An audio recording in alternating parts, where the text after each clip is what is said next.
অবস্থা কর জিনারে আমি বলে আমার ঘুমা ধরছে আপনাকে কি ধরছে না ধরে নাই কেউ বলে ধরছে কেউ বলে ধরে নাই আচ্ছা কে কে ঘুমাইছেন দেখি একটু হাত তুলে দেখান তো আল্লাহু আকবার সালাক হয়ে গেছে সব সজাগ সবাই সজাগ কেউ ঘুমে নাই তাহলে কথা বলা লাগবে ইনশাআল্লাহ শীত লাগতেছে না শেষ মুহূর্তে আপনাদের একটু শরীরটা চাঙ্গা করে দিয়ে যেন বাড়িতে যায় ঘুমটা দিতে পারেন ঠিক মতো আর ফজর তো কাজা হবে এই সাথে যেন জোরটাও হয় ইনশাআল্লাহ কর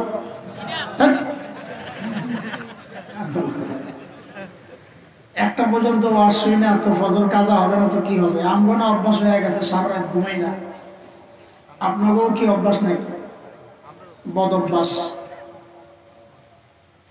তাড়াতাড়ি ছাড়বো ইনশাআল্লাহ তাআলা হুজুরের কষ্ট হইতেছে আপনি কিছু বলেন না আমি যা করি চুপচাপ মেনে নেন মুরব্বী বুজুর্গ ওলামায়ে কেরাম বসা দোস্ত খুব জরুরি কিছু কথা শোনাইতে আসছি সব সময় ওয়াজ আপনাদেরকে খালি কবরের ওয়াজ শোনানো লাগবে ব্যাপারটা এমন না আসমানের উপরের ওয়াজ সব সময় একই না মাঝে মধ্যে আসমান আর জমিনের মাঝখানের কিছু ওয়াজও শোনা দরকার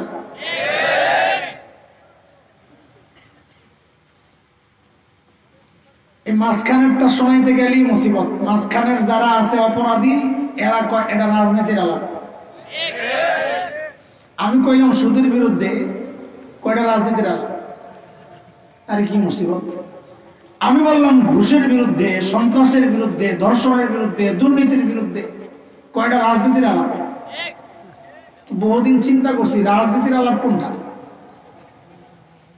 পরে অনেক খুঁজা পাইছি রাজনীতির আলাপ মানে হইল যে আলাপ আমার বিরুদ্ধে যায় যে আলাপ আরে কথা বলেন না আপনাকে ডিস্টার্ব হইতেছে না ওনারাও দাঁড়াইছে দুই গ্রুপই অবৈধ আমি কারে হুকুম মানার কথা বলবো সব দখলদার বাহিনী কাউরে কিছু বলার নাই আমাদের এরা লাগালাগি করুক মারামারি করুক দুটোটাই অবৈধ বাহিনী মাঝখানে জায়গা থাকতে না দাঁড়াইছে কে ঠিক আছে কথা আমরা বসুন না পার্টি এক এরা দাঁড়াই না পার্টি এক তোমরা লাগো আমাদের কোনো কথা নাই তোমাদেরকে নিয়ে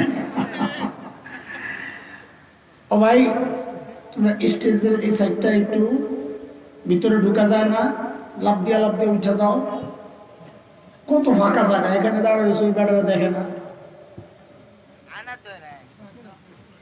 ভিতরে ঢুকে গেলে তো যে ফাঁকা আছে জায়গা আর লেগে বসলে তো শীত কম লাগে বোকারা বুঝেও না সবাই দাঁড়ান তো আল্লাহু আকবার সবাই দাঁড়ান আল্লাহু আকবার এর প্রত্যেকের সামনের ফাঁকা জায়গা পুরো করে বসে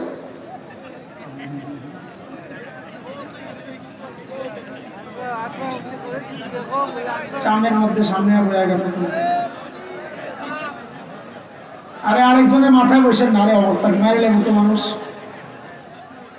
এতক্ষণ কই আসছিলেন আপনারা এই মানুষ আইলো করতে এগুলা ওই সময় দেখলাম যাওয়ার সময় জায়গা খালি আছে মোড়ামুড়ি যা দেওয়ার দিয়াল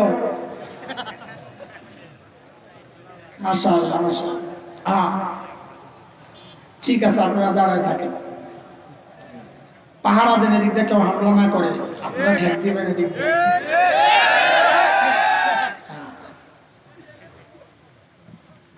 আমি কোরআন আল কারীমের সূরা হামিম আস-সাজদার 3টা আয়াত তেলাওয়াত করেছি প্রথম আয়াতটা কাফেরদের একটা বক্তব্য আল্লাহ আমাদেরকে জানাচ্ছেন শেষ দুই আয়াত কাফেরদের ওই বক্তব্যের জবাব আল্লাহ দিয়েছেন কাফেরদের বক্তব্যটা কি প্রথম আয়াতে 26 নম্বর আয়াত মালিক বলেন কাফেরদের কথা وقال الذين كفروا لا تسمعوا لهذا القرآن والغوا فيه لعلكم تغلبون যারা কাফির তারা বলে এই কোরআন শুনবে না এবং হট্টগোল তৈরি করবা, তাইলে তোমরা জয়ী থাকবা, জয়ী হবা। এটা কাফেরদের বক্তব্য। এই বক্তব্যের জবাব আল্লাহ দিচ্ছেন দুই আয়াত দিয়া। মালিক বলেন, فَلَنُذِيقَنَّ الَّذِينَ كَفَرُوا عَذَابًا شَدِيدًا وَلَنَجْزِيَنَّهُمْ أَسْوَأَ الَّذِي كَانُوا يَعْمَلُونَ। আল্লাহ বলেন যারা কাফির তাদেরকে আমি অবশ্যই অবশ্যই কঠিন শাস্তি ভোগ করাবো এবং তাদের এই অপকর্মের শাস্তি আমি আল্লাহ তাদেরকে কড়ায় গন্ডায় বুঝিয়ে দিব। শেষ আয়াত মালিকের কথা, ذَلِكَ جَزَاءُ أَعْدَاءِ اللَّهِ النَّارُ لَهُمْ فِيهَا دَارُ الْخُلْدِ جزاء بما كانوا بآياتنا يجحدون। আল্লাহ বলেন এই যে শাস্তি, আল্লাহর দুশমনদের শাস্তি এটা, অর্থাৎ জাহান্নাম, যেখানে তারা চিরকাল থাকবে, কারণ তারা আল্লাহর আয়াতকে অস্বীকার করেছে। এই হচ্ছে আয়াত তিনটার মোটামুটি তর্জমা। ইমাম কুরতুবী রহমতুল্লাহ আলাইহি তাফসীরে কুরতুবীর মধ্যে রাঈসুল মুফাসসিরিন হযরত আব্দুল্লাহ ইবনে আব্বাস রাদিয়াল্লাহু তাআলা আনহুমার একটা বর্ণনা এনেছেন। তিনি লেখেন যে এই আয়াতগুলো আল্লাহ মক্কার কাফিরদের সম্পর্কে নাযিল করেছেন। কাদের সম্পর্কে বলেন? কাফেররা, মক্কার কাফের। বলেন, এটা যদি বুঝতে কষ্ট হয় তো আমি আর একটু সহজ করে দেই। আবু জাহেলদের সম্পর্কে নাজিল করেছে। কাদের সম্পর্কে? আবু জাহেলদের বক্তব্যের মূল কথা ছিল দুইটা। কয়টা? এক, কোরআন নিজে শুনবা না, ওয়াল গাউফি, কাউকে শুনতে দিবা না, বিশৃঙ্খলা তৈরি করবা, মাহফিল বন্ধ করে দিবা, করতে দিবা না। এটা ছিল বক্তব্যের দুইটা মূল কথা। এরা দোস্ত মূলত এই বক্তব্যগুলো কাফেরদের না, মূলত এই বক্তব্য হচ্ছে ইবলিসের। কার? ইবলিসের। আচ্ছা শুনেন, আমি একটা টার্গেটে কথা আগাইতেছি, একদম পুরোপুরি মনোযোগ লাগবে, পুরা দূরা কোনো কথা বলতে পারবো না, এক লাইনে কথা আগাইতে থাকবে। কিন্তু শুরুতে আপনাদের মনে হইতে পারে যে আমি নানান জায়গায় ঘুরতেছি এলোমেলো, এখানে কতক্ষণ, ওখানে কতক্ষণ, ওখানে কতক্ষণ। এটা একটু বুঝে নেওয়া দরকার। আমার বয়ানের একটা স্টাইল আছে, প্রত্যেকের বয়ানের একটা ধরন থাকে, আমারও একটা ধরন আছে।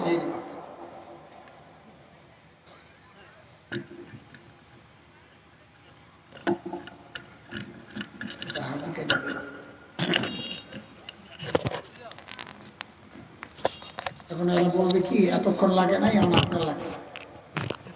সবসময় কি লাগে না, একবারই কি লাগে?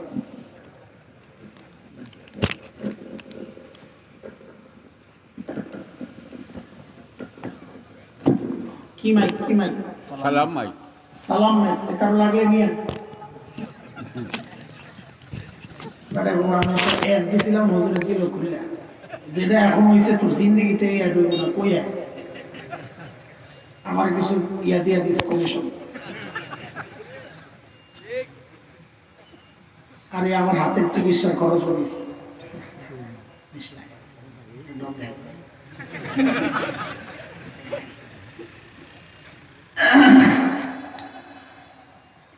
বাড়িতে মেহমান আসছে,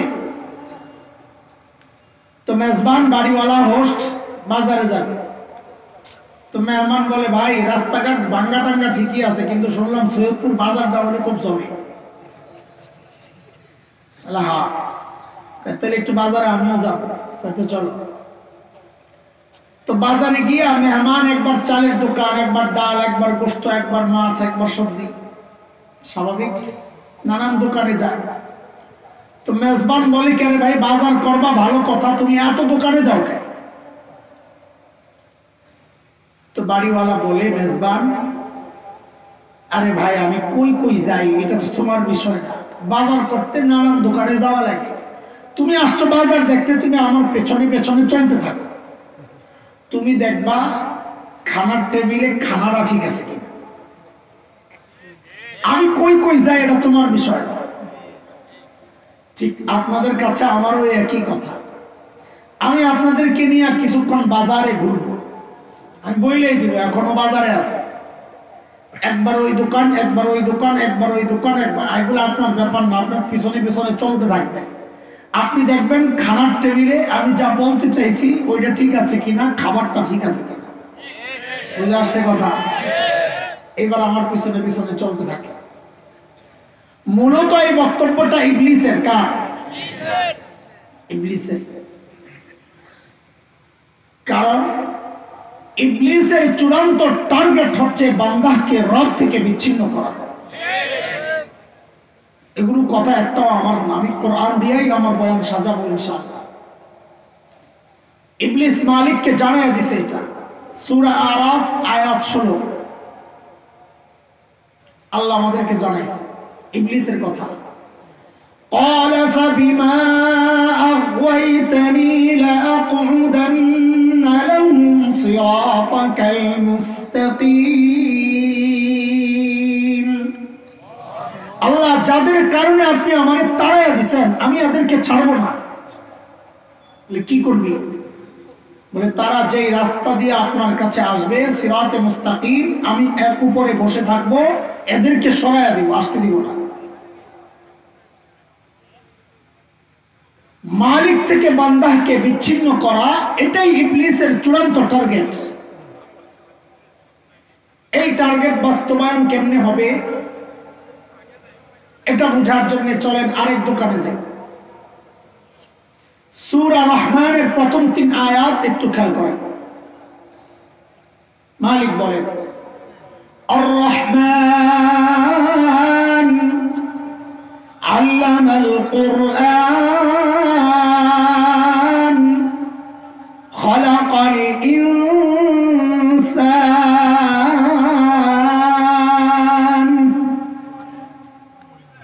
আয়াতগুলোর অর্থ যেমন তেমন, সিরিয়ালগুলো একটু খেয়াল করেন। প্রথম আয়াত রহমান আল্লাহ, 2 নম্বর আল্লামাল কোরআন, যিনি কোরআন শিখালেন, 3 নম্বর খালাকাল ইনসান, যিনি মানুষ সৃষ্টি করলেন। খুব বুঝেন, খেলতে আসেন না। এটা একটা খোসা আর কি, আমরা খাইছি তো খোসা, আইডিয়া আমি খালি সুদ তুলি। একজন বলে এত বড় লাগে, ওকে আগুন তো আমার কলিজায় লাগছে, তোর কলিজায় তো লাগে না, হালকা আমারই করা লাগবে। বলে এমনি কি নিবে? হয় এমনি ঠান্ডা হয় কলিজা। তো বুঝেন কি করেন না, কথা বলে খেলতে আসেন না, বুঝেন। নম্বর 1 আয়াত রহমান আল্লাহ, 2 নম্বর যিনি কোরআন শিখালেন, 3 নম্বর যিনি মানুষ সৃষ্টি করলেন। একটু বলেন তো আপনারা, আমরা দুনিয়াতে আগে আসছি না আগে কোরআন শিখছি? আমরা দুনিয়া আগে আসছি, বড় হয়েছি, মাদ্রাসায় গেছি, তারপর কোরআন শিখছি। সেই হিসাবে মানুষ সৃষ্টির ব্যাপার আগে, কোরআন শিক্ষার ব্যাপার কবে? পরে। সেই হিসাবে আয়াতের সিরিয়াল তো হওয়ার কথা। আর রহমান খালাকাল ইনসান আল্লামাল কুরআন। কোরআন শিক্ষার ব্যাপারটা আসা দরকার ছিল 3 নম্বরে, মানুষ সৃষ্টির ব্যাপার আসা দরকার ছিল 2 নম্বরে। প্রশ্ন বুঝে আসছে? মুফাসসিরিনে কেরামের অনেক জবাব দিয়েছে, অনেক জবাব। আমি 2টা জবাব দেব ইনশাআল্লাহ। একটা বোঝানোর জন্য আর একটা আলোচনাকে সামনে এগিয়ে নেওয়ার জন্য। আল্লাহ তাআলা কোরআন শিক্ষার ব্যাপারটা আগে এনে আমাদেরকে বুঝাচ্ছেন, এরে বান্দা, তুমি মানুষকেই আগে বানাইছি, তাইলে তোমার সিরিয়াল পরে কেন নিলাম? করে বান্দা, তুমি নিজেকে মানুষ পরিচয় তখনই দিতে পারবা যখন এর আগে তুমি কোরআন শিক্ষায় শিক্ষিত হবা, নাইলে তুমি দেখতে মানুষ, আসলে মানুষ না। এই জন্য আল্লাহ কোরআন শিক্ষার ব্যাপারটা আগে আছে। একটা উদাহরণ বুঝেন, আমাদের দেশে একজন বড় বুজুর্গ আছিল, তাসলিমা নাসরিন। আরে বুঝের বইটা, বুজুর্গরা হুজুররা বুঝে না। বুঝ মানে বকরি, গু মানে পায়খানা, বুঝের গু, বকরির গু। তুমি কি মনে করছেন আল্লাহ বুজুর্গ কইছি আমি?